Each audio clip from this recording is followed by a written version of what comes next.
रांची के रातू थाना क्षेत्र में चटकपुर में एक जेवर दुकानदार बसंत कुमार को लूट के प्रयास में गोली मार दी गई। गोली उनके बाएं कंधे पर लगी है। बताया जा रहा है कि दो लोग बाइक पर आए थे और उन्होंने इस वारदात को अंजाम दिया। बसंत कुमार ने बताया कि वे अपनी दुकान में थे, तभी दो लोग बाइक पर आए और लूट का प्रयास किया। जब उन्होंने विरोध किया तो उन्हें गोली मार दी गई। फिलहाल बसंत कुमार का निजी अस्पताल में इलाज चल रहा है।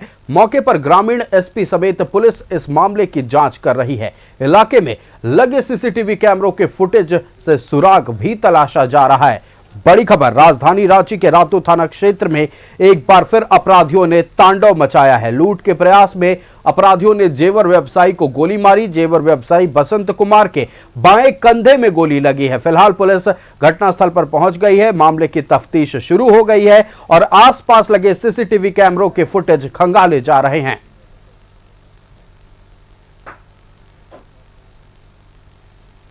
रांची के चटकपुर इलाके में गोलीबारी की घटना को अंजाम दिया गया। हालांकि घायल व्यक्ति जो है वो खतरे से बाहर है। मौके पर ग्रामीण एसपी खुद जांच करने पहुंचे थे। सर, जांच करने पहुंचे, क्या स्थिति यहाँ पर दिखाई दे रही है? क्या कुछ घटनाक्रम हुआ? जैसा लोगों से पूछताछ करने पे पता चला है कि लगभग 1 बजे मोटरसाइकिल पे 2 अज्ञात अपराधकर्मी आए थे और उन्होंने यहाँ कुछ सामान बेचने के लिए आए और फिर उन पे गोली चलाया, जो उन्होंने बताया है। विक्टिम अभी खतरे से बाहर है, उनको शोल्डर में गोली लगा है, उनका इलाज चल रहा है और हम लोग जो है टीम का SIT टीम का गठन किए गए हैं DSP हेडक्वार्टर 2 के नेतृत्व में और हम लोग जल्द से जल्द उन्हें पकड़ने की कोशिश कर रहे हैं। सीसीटीवी फुटेज वगैरह हाथ लगे जिससे अपराधियों की पहचान हो पाए? अभी हम लोग सारे रास्ते में जितने भी सीसीटीवी फुटेज लगे हैं उसमें हमारी टीम उनको देख रही है और देख के हम लोग जो भी आइडेंटिफिकेशन मार्क हम लोगों को बताया गया है उस आइडेंटिफिकेशन मार्क के आधार पर हम लोग उनको चिन्हित करने की कोशिश कर रहे हैं। घायल व्यक्ति दुकान में अकेले था या फिर कोई लूटपाट भी हो पाई है? फिर नहीं बताया गया है, अभी तक कोई लूटपाट की ऐसी सूचना नहीं है और वो दुकान में अकेले थे। वो दूसरे के दुकान में थे, उनको बुलाया गया है और फिर उनको दुकान के अंदर गए, फिर उस समय गोली चली है। तो इसके बाद हम लोग आगे की कार्रवाई कर रहे हैं।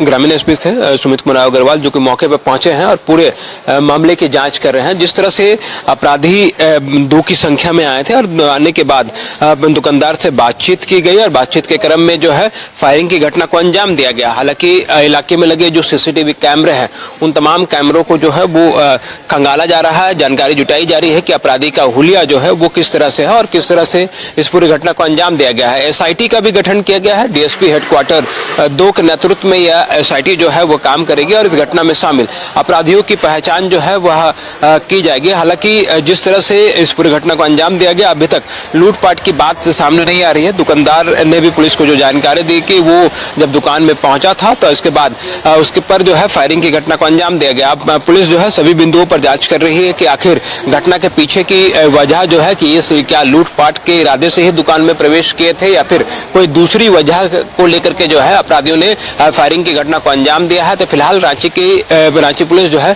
इस पूरे मामले को लेकर के गंभीरता से जांच कर रही है। आसपास लगे सीसीटीवी कैमरे और अन्य टेक्निकल एविडेंस के साथ जो है पूरे मामले को आगे बढ़ाया जा रहा है। FSL सहित कई लोग घटनास्थल पर पहुंचे हैं, पूरे मामले की तफ्तीश में जुट गए हैं। मामले को खुलासे को लेकर के SIT का भी गठन किया गया है। कैमरामैन विक्की के साथ मोहम्मद इमरान, न्यूज़ 11 भारत, रांची। तो एक बार फिर रांची के रातू थाना क्षेत्र में अपराधियों ने तांडव मचाया। संवाददाता इमरान हमारे साथ लाइव जुड़ रहे हैं। इमरान का रुख कर लेते हैं। इमरान, एक बार फिर अपराधियों का तांडव और इस बार निशाने पर था एक जेवर व्यवसायी। लूट के क्रम में अपराधियों ने गोली मारी। गंभीर रूप से घायल बताए जा रहे बसंत कुमार जो कि जेवर व्यवसायी हैं। क्या है अपडेट इस वक्त की?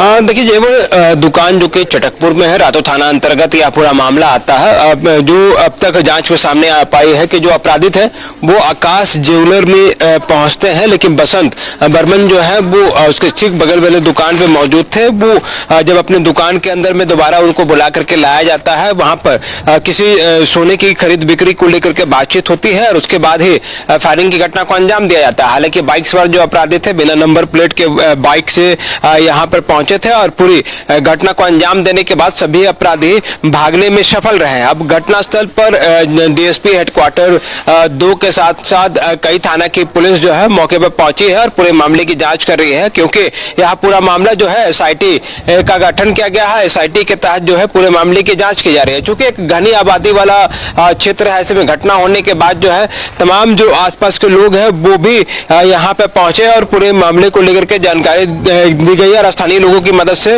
हॉस्पिटल पहुंचाया गया। हालांकि अब तक जिस तरह से यह पूरी घटना घटी है और घटना के पीछे जो अपराधी है उनकी तलाश में कई सीसीटीवी कैमरों को खंगाला जा रहा है। कई सीसीटीवी कैमरे के अनुसार जो है कुछ अपराधियों की तस्वीर जो है वो सीसीटीवी कैमरे में कैद भी हुई है, जिसके आधार पर उस भागने वाली दिशा और अन्य जगहों को लेकर के पुलिस जो है पूरी तरीके से सक्रिय है और इस कांड के उद्भेदन को लेकर के जो है एसआईटी का भी गठन किया गया है। तो उम्मीद करते हैं कि आने वाले दिनों में इस कांड का उद्भेदन किया जाएगा। वहीं घायल व्यक्ति के बारे में बताया जा रहा है कि एक निजी हॉस्पिटल में घायल व्यक्ति जो है बसंत बर्मन जो है उनका इलाज किया जा रहा है। उसके शोल्डर में गोली लगी है, जिसके वजह से वह खतरे से बाहर है। लेकिन इस पूरे मामले को गंभीरता से लेते हुए रांची के ग्रामीण एसपी सुमित कुमार अग्रवाल जो है मौके पर पहुंचे थे और पूरे मामले की जांच में जुट गए थे।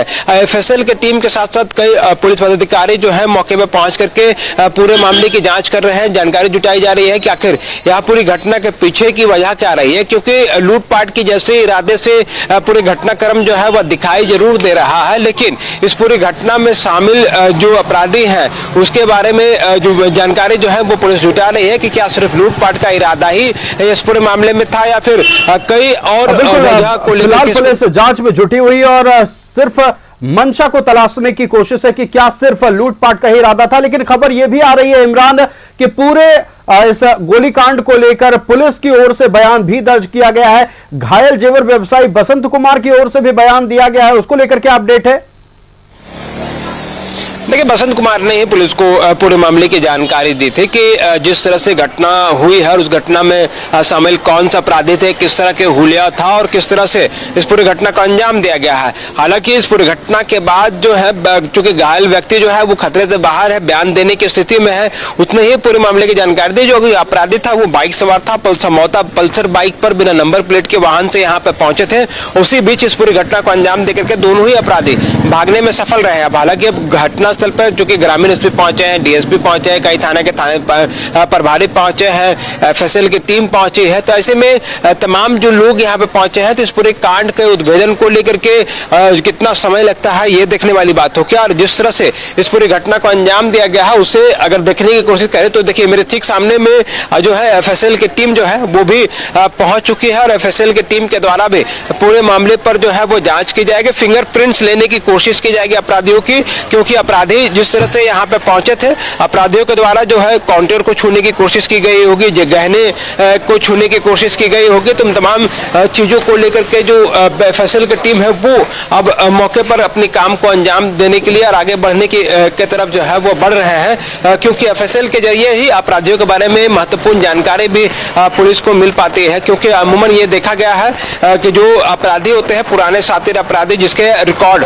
पुलिस के पास पहले से मौजूद रहता है तो उसके फिंगरप्रिंट्स के जरिए जो है पूरे मामले की जांच जो है वो आगे की जाती है। तो एफएसएल की पूरी टीम जो है वो यहाँ पे पहुंचे हैं और पूरे मामले की अब तफ्तीश को आगे बढ़ाया जा रहा है। एफएसएल की टीम भी घटनास्थल पर पहुंच गई है। मामले की तफ्तीश अब पूरी गहनता से शुरू कर दी गई है। अब उम्मीद है कि बहुत जल्द मामले का उद्भेदन होगा।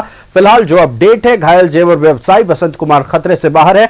इमरान, आपका हमारे साथ जुड़ने के लिए और तमाम जानकारियां दर्शकों तक पहुंचाने के लिए बहुत धन्यवाद। नजरें बनाए रखिएगा, पल पल की अपडेट आपके जरिए दर्शकों तक पहुंचाएंगे।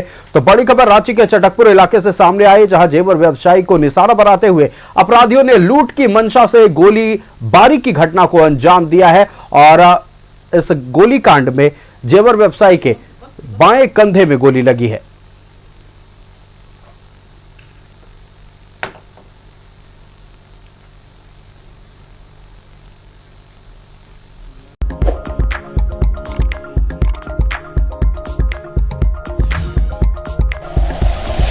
Like and share videos, subscribe करें हमारा चैनल और प्रेस करें बेल आइकॉन। न्यूज़ 11 भारत, सच है तो दिखेगा।